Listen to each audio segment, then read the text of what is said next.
Good morning, students.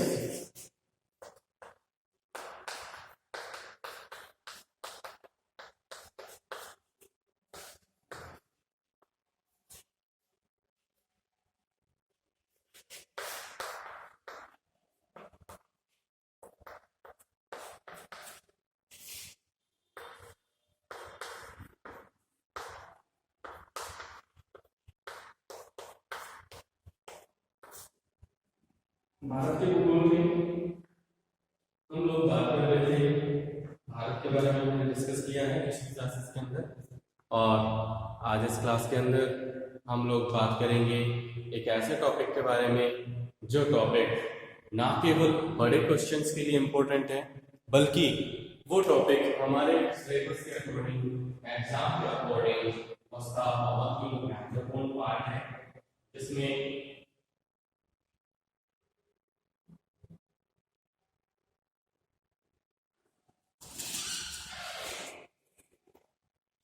हम लोग उसका एग्जाम का पार्ट की बात कर रहे हैं। तो उसमें इस टॉपिक से रिलेटेड छोटे क्वेश्चंस, शॉर्ट नोट्स जो होते हैं, टिप्पणी वाले क्वेश्चन, उसके अंदर ये टॉपिक को बहुत बार पूछा जाता है। तो इस तरीके से ये टॉपिक जो है ये एक महत्वपूर्ण टॉपिक है, इंपॉर्टेंट टॉपिक है अपने एग्जाम के अकॉर्डिंग। तो इसमें आज हम एक ऐसे टॉपिक की बात कर रहे हैं जो भारत से रिलेटेड है, और ये टॉपिक है भारतीय कृषि, इंडियन एग्रीकल्चर। तो भारत के अंदर कृषि का एक महत्वपूर्ण स्थान है, चाहे वो अर्थव्यवस्था में हो,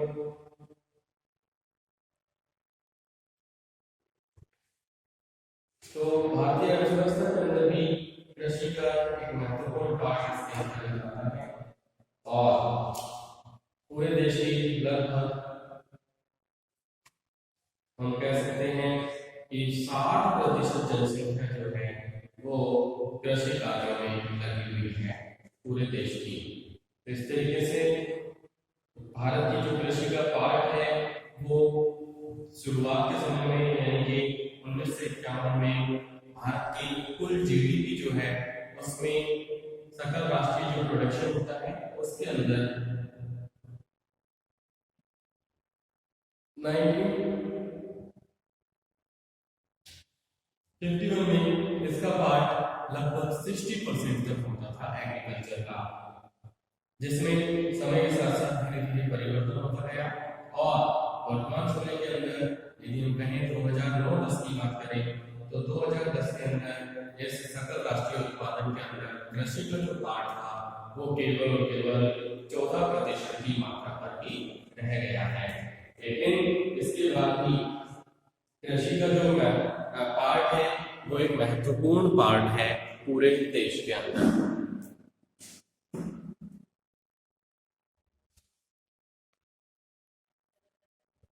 इसका इम्पोर्टेंस बहुत अधिक है एग्रीकल्चर का।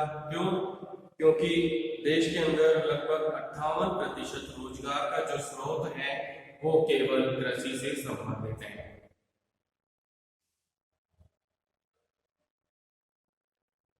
औद्योगिक क्षेत्र की प्रगति और उसकी जो उपलब्धि है वो भी कृषि के द्वारा उत्पादित कच्चा माल जो है उसकी आपूर्ति के ऊपर ही निर्भर करती है। कृषि उत्पादों का जो निर्यात होता है उससे बहुमूल्य विदेशी मुद्रा की भी प्राप्ति होती है।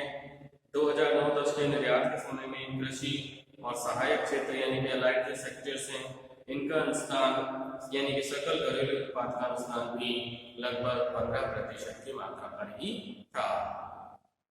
कृषि के अंदर मुख्य रूप से फसल उत्पादन तो किया ही जाता है, साथ ही साथ जैसे फसल उत्पादन के अलावा पशुपालन, बागवानी यानी हॉर्टिकल्चर, पिशिकल्चर यानी कि मत्स्य पालन, सेरिकल्चर यानी कि रेशम उत्पादन, वनों का वर्धन, ये सभी क्रियाओं को भी कृषि के अंतर्गत शामिल किया जाता है। कृषि में इन सब का पार्ट आता है जो प्रत्यक्ष रूप से यानी कि किससे जुड़ा हुआ है, भूमि से जुड़ा हुआ पार्ट है। स्थलाकृति और जलवायु की दशाओं की बात की जाए तो इनके अनुकूल रहने के कारण भारत के 55% से भी अधिक क्षेत्र के ऊपर कृषि कार्य किया जाता है।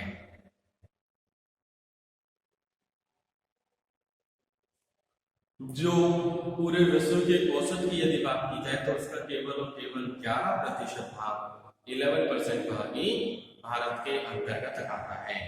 भारत देश में वर्ष के अंदर 2 फसलों को आसानी से उगाया जाता है। सामान्य भूमि उपयोग, जिसके अंदर फसलों को महत्वता दी जाती है, जिससे वन, बाग बगीचे और चारागाहों के लिए भी भूमि जो है वो बहुत ही कम रूप में अवशेष या शेष रह जाती है। फसलों के अंदर मुख्य रूप से खाद्यान्नों की अधिकता पाई जाती है, जिससे मुद्रादायनी फसलें यानी कि कैश क्रॉप्स और चारा फसलें और संयंत्र क्रियाएं हैं, इनके लिए बहुत ही कम भूमि जो है शेष रह पाती है। तो इस तरीके से एग्रीकल्चर का भारत देश के अंदर एक महत्वपूर्ण स्थान है और भारत में लगभग 60% से अधिक जनसंख्या कृषि कार्यों में संलग्न है, उनमें लगी हुई है। इसके बाद हम बात करते हैं भारत के अंदर कृषि के प्रकारों के बारे में, types of farming in India. Bharat में कृषि के जो प्रकार हैं उनके बारे में। तो प्राचीन काल से ही कृषि भारतीय जो लोग हैं उनका परंपरागत व्यवसाय के रूप में रहा है, यानी कि बहुत ही प्राचीन काल से परंपरागत व्यवसाय के रूप में कृषि कार्य भारत के लोगों के द्वारा किया जाता है। देश का विशाल आकार, इसकी भौतिक और सामाजिक जो दशाएं, उनमें विविधता पाई जाती है, जिनके कारण यहाँ पर फसलों के उत्पादन में भी विविधता बहुत अधिक पाई जाती है। विभिन्न प्रकार की कृषि पद्धतियों को यहाँ पर फसलों के उत्पादन के लिए अपनाया जाता है, जिनमें स्थानांतरित कृषि, पारंपरिक जीवन निर्वाह कृषि, व्यापारिक कृषि, बागायती कृषि, इन सभी कृषि को भारत के अंतर्गत शामिल किया जाता है।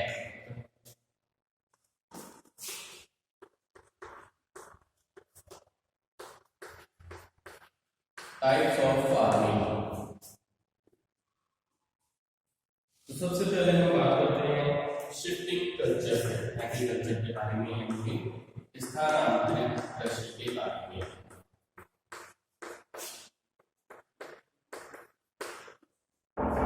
स्थानांतरित कृषि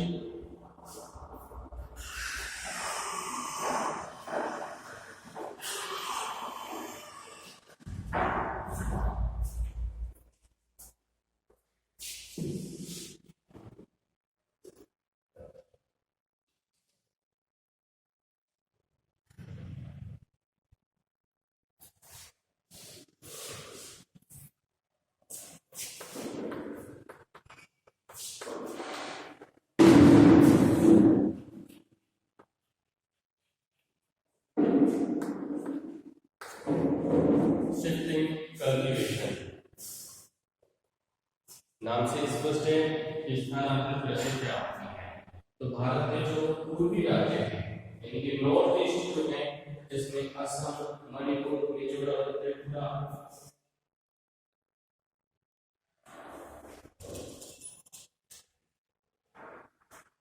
नागालैंड, इन सभी राज्यों के अंदर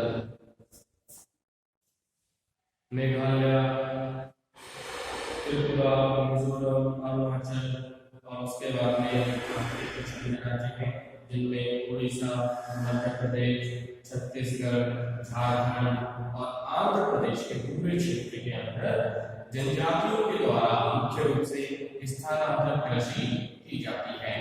ये कृषि असम के अंदर इसको झूम के नाम से जाना जाता है। इसे अलग अलग क्षेत्रों के अंदर अलग अलग नाम से जाना जाता है।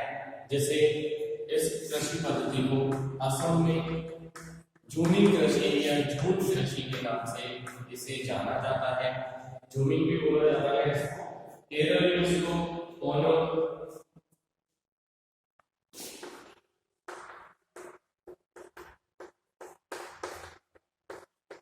इसी तरीके से आंध्र प्रदेश और उड़ीसा में इसी कृषि पद्धति को पोतु के नाम से जाना जाता है। केरल में इसको ओणम के नाम से जाना जाता है और मध्य प्रदेश के अलग अलग क्षेत्रों में इसको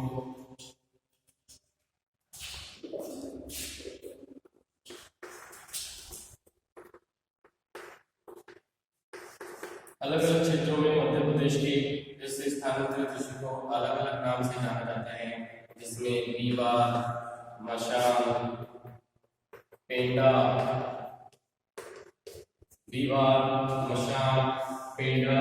और बीरा कृषि के नाम से इनको स्थानीय रूप में जाना जाता है।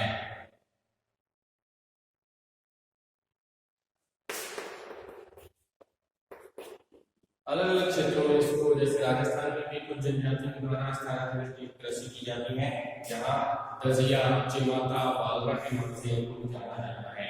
ये जो कृषि है इसमें मुख्य रूप से फलों को काट करके, जला करके धान, कोदो यानी कि बक, बीज, मक्का, कोदो, तंबाकू, गन्ना, इन फसलों को यहाँ पर उगाया जाता है।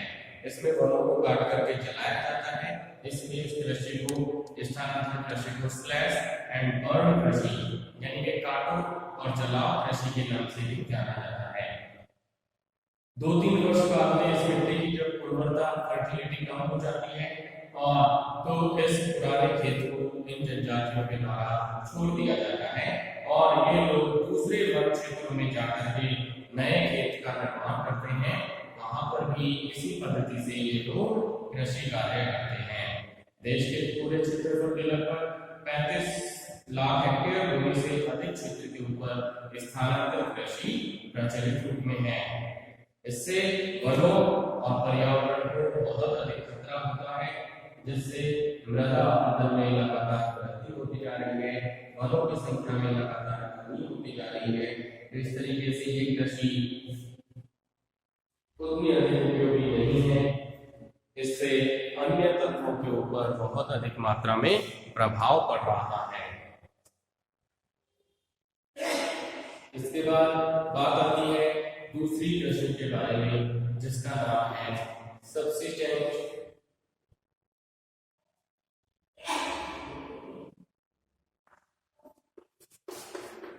निर्वाह धान्य कृषि।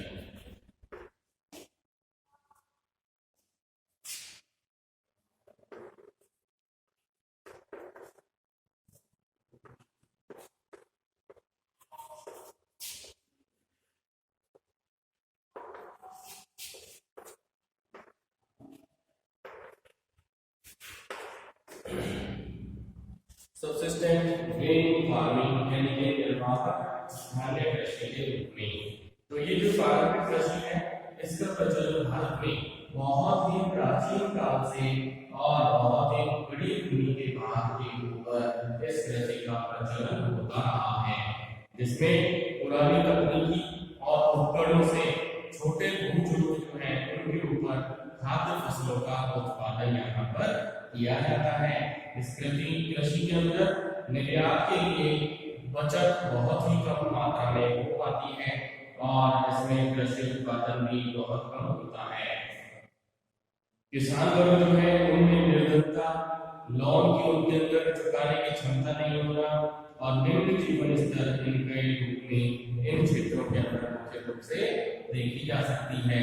यानी कि ये जो प्रदेश है जहाँ पर जीवन निर्वाह करने के लिए खाद्य फसलों का, धान्य फसलों का अधिक मात्रा में उत्पादन किया जाता है।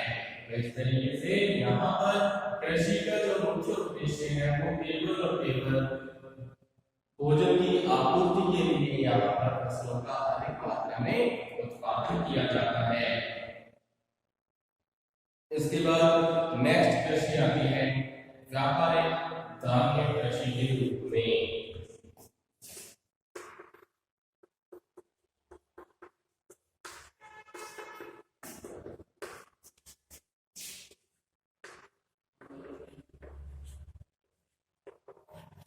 कमर्शियल ग्रेन फार्मिंग यानी कि व्यापारिक धान्य कृषि, यानी कि ऐसी कृषि जहां पर धान्य फसलों का का उत्पादन मुख्य रूप से इसका उद्देश्य जो है वो व्यापार की क्रिया होता है।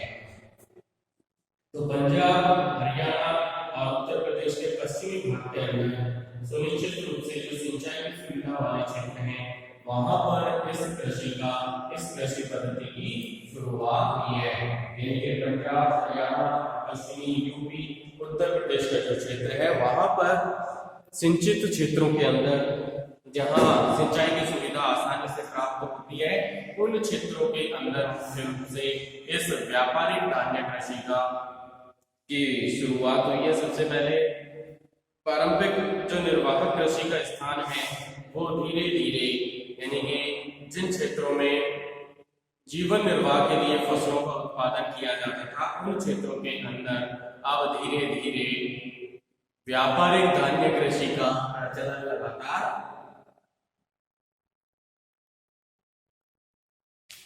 बढ़ता जा रहा है यहाँ पर। और जो पारंपरिक रूप में जीवन निर्वाह के लिए कृषि का उत्पादन किया जाता था अब उसका स्थान धीरे धीरे व्यापारिक कृषि का स्थान लेती जा रही है।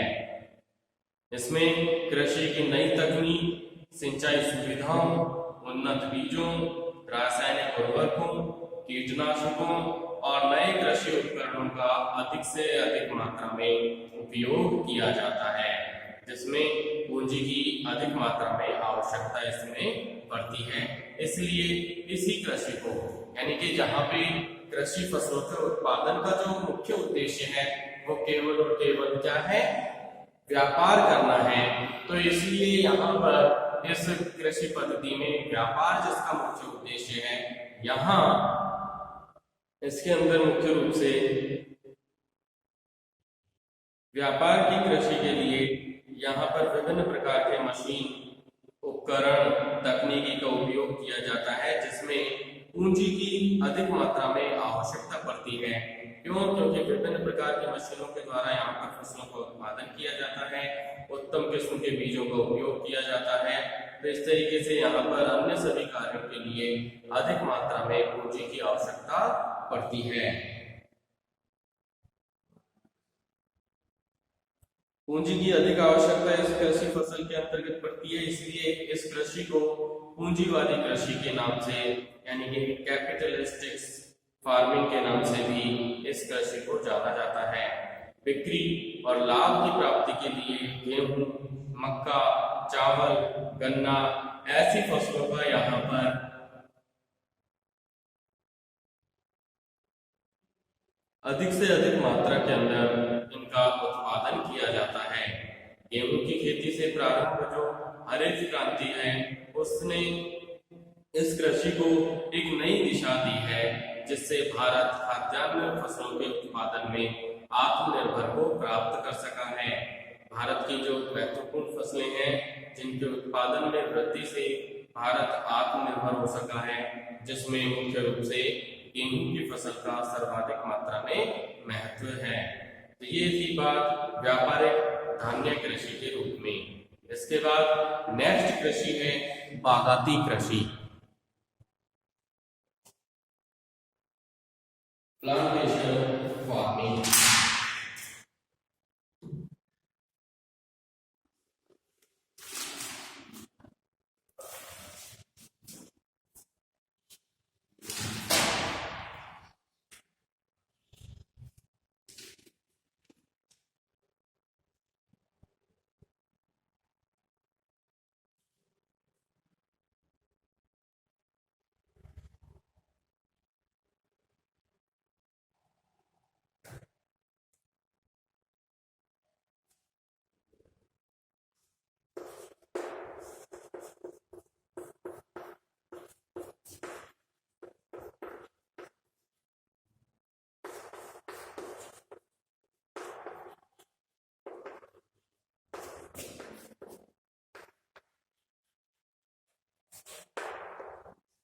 प्लांटेशन फार्मिंग यानी कि बागाती कृषि।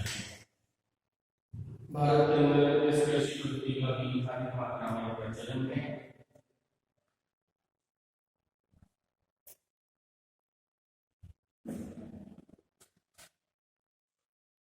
यूरोपीय बाजारों के अंदर चाय, कहवा, कहवा मतलब कॉफी से है, रबड़, इन फसलों के जो इनके पदार्थ हैं इनकी मांग की पूर्ति के लिए बागाती कृषि की यहाँ पर शुरुआत की गई थी। कहाँ? यूरोपीय बाजारों के अंदर। तो भारत के उत्तरी पूर्वी और दक्षिणी प्रायद्वीपीय भागों के अंदर पहाड़ी ढालों के सहारा वाले क्षेत्र में बड़े बड़े बागानों का विकास किया गया, जिनमें खेतों के अलावा श्रमिकों के लिए आवास की व्यवस्था, उत्पादित इकाइयां, उत्पादन करने वाली इकाइयां, गोदाम, अफसरों और मैनेजरों के जो निवास हैं, इन सभी को इसके अंदर शामिल किया गया। शुरुआत की बात की जाए तो इन बागानों के जो मालिक हैं वो यूरोपीय लोग हुआ करते थे, लेकिन स्वतंत्रता के बाद में इनका जो मालिकाना हक है, इनके ऊपर जो प्रॉपर्टी के ऊपर जो मालिक है बने, स्वामित्व की बात की जाए तो भारतीयों के हाथ में स्वतंत्रता के बाद में इन बागानों का जो मालिकाना हक है वो भारतीय लोगों के हाथ में आ गया। दार्जिलिंग, असम, हिमालय, नीलगिरी पहाड़ियों और उत्तराखंड के कुमाऊं क्षेत्र के अंदर ये बागान यहाँ पर स्थित हैं, जहाँ चाय मुख्य फसल के रूप में उत्पादित की जाती है। कहवा और रबड़ के जो बागान हैं ये भारतीय प्रायद्वीप के दक्षिणी भाग में अधिक मात्रा में स्थित हैं। देश के लगभग 11 लाख हेक्टेयर के ऊपर, 11 लाख हेक्टेयर जो क्षेत्र है इसके ऊपर 30,000 से भी ज्यादा अधिक संख्या में बागानों की स्थिति यहाँ पर है। इन बागानों का जो प्रबंधन है ये छोटे कारखानों के समान होता है। घरेलू खपत के अलावा यहाँ पर उत्पादन का एक बहुत बड़ा भाग अंतरराष्ट्रीय बाजारों के लिए भेज दिया जाता है, जिससे भारतीय अर्थव्यवस्था को एक महत्वपूर्ण अर्थ की प्राप्ति होती है और बहुमूल्य विदेशी मुद्रा की भी भारत के अंदर प्राप्ति होती है। पिछले कुछ सालों में भारतीय कृषि में बहुत अधिक परिवर्तन हुआ है, जिसका दृष्टिकोण व्यापारिक और बाजार की ओर लगातार बढ़ता जा रहा है और इसमें डाइवर्सिफिकेशन यानी कि विविधीकरण की मात्रा भी लगातार बढ़ती जा रही है।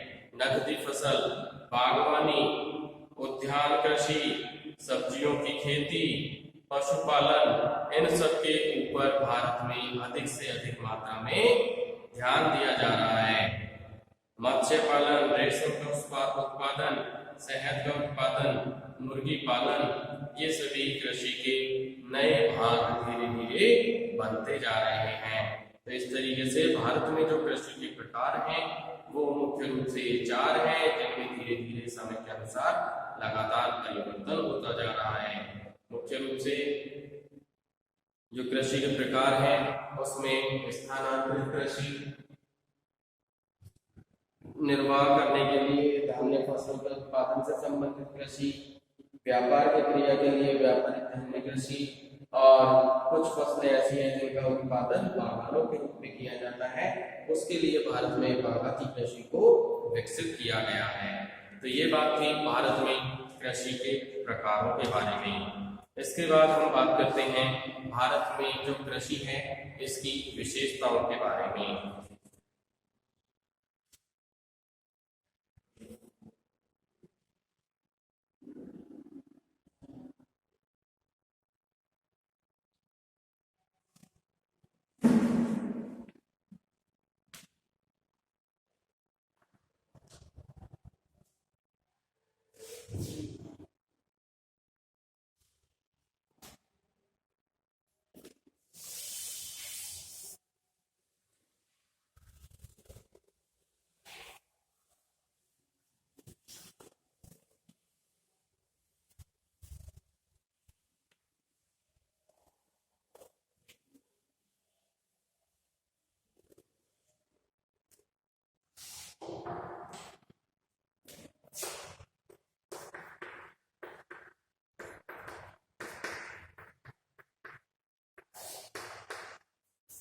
भारतीय कृषि की विशेषताएं।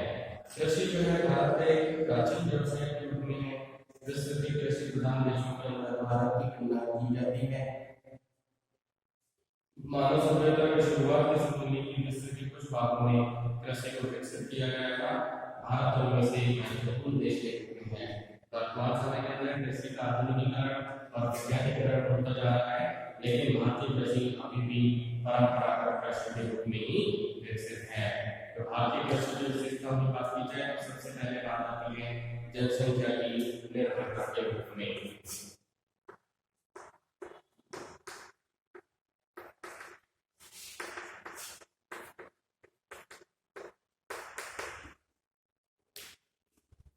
भारत की लगभग 7% जनसंख्या जो है वो कृषि के द्वारा जीविका की प्राप्ति करती है। प्रत्यक्ष रूप से कृषि पर जो आधारित उद्योग हैं, कृषि पदार्थों का परिवहन और व्यापार के द्वारा भी बहुत से लोगों को आजीविका की प्राप्ति होती है। तो इस तरीके से कृषि जो है देशवासियों के जीवन निर्वाह का एक महत्वपूर्ण साधन के रूप में है। इसके बाद दूसरी विशेषता आती है कृषि पर जलवायु का प्रभाव।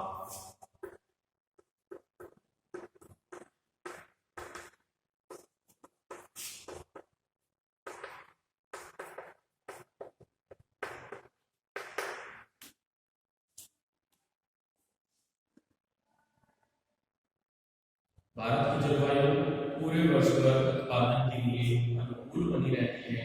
कृषि में तापमान का सबसे महत्वपूर्ण योगदान होता है, जो कृषि पर जो पूरे वर्ष भर कृषि फसलों के उत्पादन के लिए अनुकूल रहता है। तो तापमान की अनुकूलता के कारण, जलवायु की अनुकूलता के कारण भारत में कृषि फसलों का अधिकतम उत्पादन प्राप्त हो पाता है। नेक्स्ट विशेषता है फसलों की विविधता।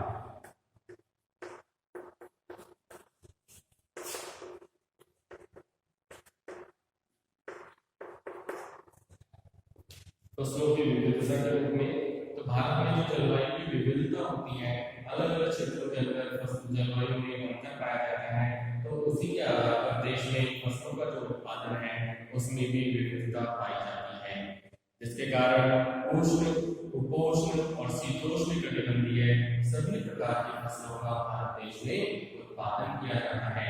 भारत देश का उत्तरी भाग जो है वो शीतोष्ण कटिबंध के अंदर आता है, तो वहां पर शीतोष्ण कटिबंधीय फसलों का उत्पादन होता है। मध्यवर्ती क्षेत्र जो है वो उपोष्ण क्षेत्र के अंदर आता है, सब ट्रॉपिकल एरिया के अंदर आता है, तो वहां पर उपोष्ण फसलों का उत्पादन होता है। और दक्षिणी क्षेत्र जो है वो उष्ण कटिबंध के अंदर आता है, और वहां पर उष्ण कटिबंधीय फसलों का विस्तार यहाँ पर मुख्य रूप से पाया जाता है। तो इस तरीके से पूरे देश के अंदर अलग अलग क्षेत्रों की जो जलवायु है उसमें विविधता पाई जाती है। उसी के कारण पूरे देश के अंदर जो कृषि फसलों का उत्पादन है उसमें भी विविधता पाई जाती है। नेक्स्ट है राष्ट्रीय आय में योगदान।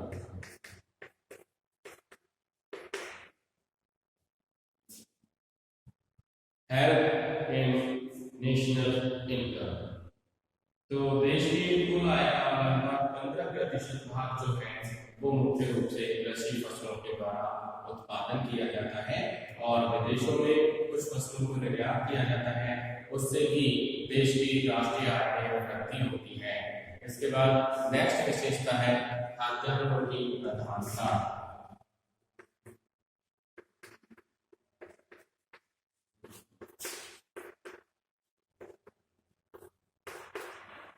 नेक्स्ट विशेषता है खाद्यान्नों की प्रधानता। तो भारतीय कृषि के अंदर जो फसलों का उत्पादन किया जाता है उसमें मुख्य रूप से खाद्य फसलों का ही अधिक भाग रहता है। कुल कृषि भूमि जो है उसके लगभग 72% भाग के ऊपर खाद्यान्न फसलों का और लगभग 28% भाग के ऊपर कमर्शियल यानी कि व्यापारिक फसलों का उत्पादन किया जाता है। नेक्स्ट है कृषि भूमि का प्रतिशत, परसेंटेज ऑफ एग्रीकल्चर लैंड।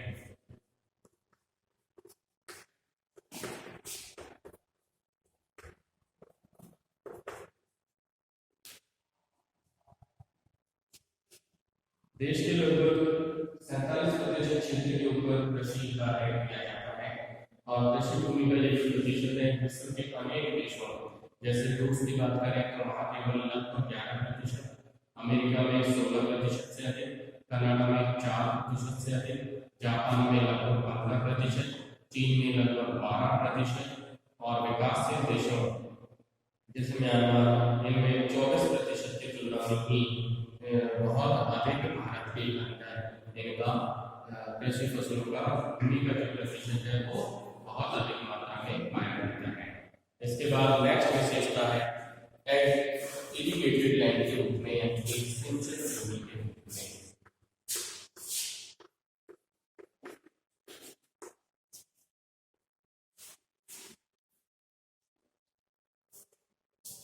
सिंचित भूमि के रूप में भारतीय कृषि की विशेषता है। चीन के बाद में भारत ही विश्व का एकमात्र ऐसा देश है जहां पर सबसे अधिक मात्रा में सिंचाई की सुविधा पाई जाती है, सर्वाधिक सिंचित क्षेत्र का विस्तार पाया जाता है।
चीन के बाद में भारत ही एकमात्र ऐसा देश है जहां पर सिंचित भूमि का सबसे अधिक क्षेत्र पाया जाता है।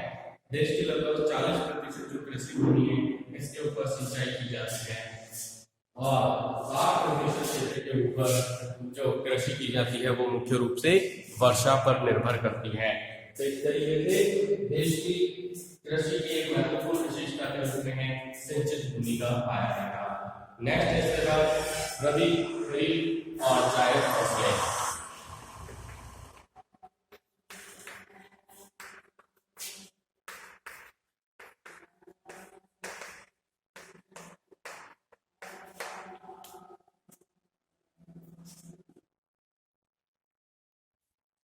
अधिकांश देशों के अंदर एक वर्ष में 2 फसलें यानी कि रबी और खरीफ फसलों का ही उत्पादन किया जाता है, और कुछ क्षेत्र में कहीं-कहीं पर एक वर्ष में 3 फसलें यानी कि जायद फसलों की भी प्राप्ति यहाँ पर की जाती है।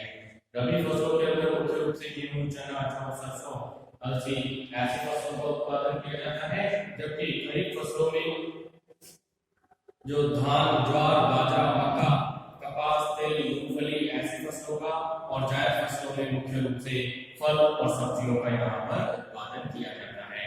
इसके बाद नेक्स्ट विशेषता है प्रति व्यक्ति कृषित भूमि का क्षेत्रफल।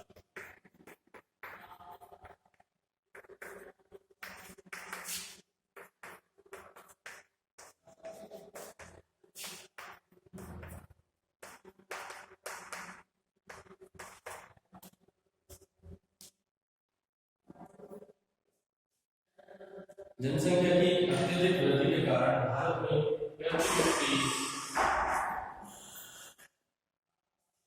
कृषि योग्य जो भूमि है इसका क्षेत्रफल निरंतर घटता जा रहा है। 1951 में इसकी मात्रा 0.75 हेक्टेयर भूमि थी, जो 2001 में 0.14 हेक्टेयर भूमि के रूप में ही रह गई है। ऑस्ट्रेलिया अन्य देश जो है विकसित औसत जो है वो लगभग 4.5 हेक्टेयर प्रति व्यक्ति का क्षेत्रफल है। ऑस्ट्रेलिया के अंदर भी 3.39, कनाडा के अंदर 2.12, अर्जेंटीना के अंदर 1.23, रूस के अंदर 1.03, अमेरिका के अंदर 0.89। इस तुलना में भारत के अंदर जो प्रति व्यक्ति का औसत है ये बहुत ही कम मात्रा में पाया जाता है। कृषि गणना के आधार पर जोत का जो आकार है वो मात्र 1.41 हेक्टेयर भूमि का भारत देश के अंतर्गत है। तो ये बात थी अपनी भारतीय कृषि की विशेषताओं के बारे में। भारतीय कृषि की जो अन्य विशेषताएं हैं उनको हम अपनी